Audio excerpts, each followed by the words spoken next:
क्या आपको पता है श्री बांके बिहारी जी के हाथों में बांसुरी क्यों नहीं है और उनकी प्रकटने की कथा क्या है? तो आइए जानते हैं। श्री बांके बिहारी जी का प्राकट्य मार्गशीर्ष मास की शुक्ल पंचमी तिथि को बड़े धूमधाम से मनाया जाता है। वे स्वामी हरिदास जी के माध्यम से प्रकट हुए थे। स्वामी हरिदास जी, जो प्रसिद्ध संगीतज्ञ तानसेन के गुरु थे, अपनी मधुर आवाज से श्री कृष्ण के हृदय को आकर्षित करने में सफल हुए।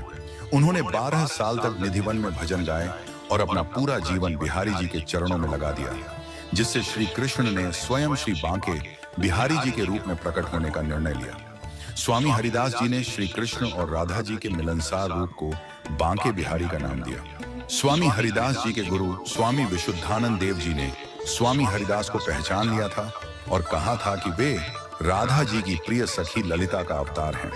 जब श्री बांके बिहारी जी प्रकट हुए तो उनके साथ राधा जी भी थीं। राधा जी ने स्वामी हरिदास से कहा कि वह उनकी सेवा करें, लेकिन स्वामी हरिदास जी का शरीर वृद्ध था और वह दोनों की सेवा एक साथ नहीं कर सकते थे। तब राधा और कृष्ण दोनों एक साथ समाहित हो गए। इसके बाद स्वामी हरिदास जी ने एक आकार में सेवा करने की विधि की शुरुआत की। अब बात करते हैं कि श्री बांके बिहारी जी के हाथ में बांसुरी क्यों नहीं है।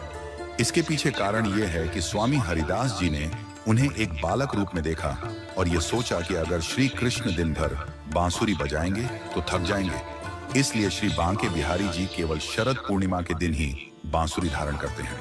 एक और रोचक तथ्य यह है कि बांके बिहारी जी के मंदिर में मंगला आरती नहीं होती। सामान्यतः भगवान के मंदिरों में सुबह सुबह मंगला आरती होती है, लेकिन बांके बिहारी जी के मंदिर में उन्हें जल्दी नहीं उठाया जाता।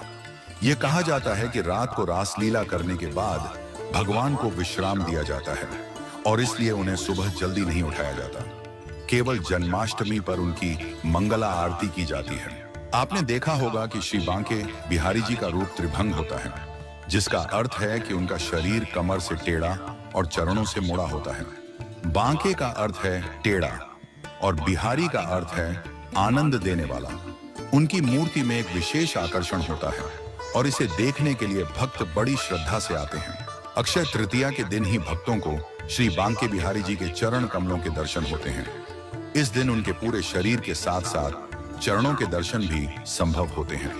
मंदिर के गर्भगृह के सामने पर्दा लगा रहता है ताकि भक्तों की नजरें भगवान के चरणों से न टकरा जाएं। एक दिलचस्प कथा भी है कि एक भक्त जो भगवान के दर्शन कर लौट रहा था, भगवान के प्रति अपने प्रेम में रोने लगा।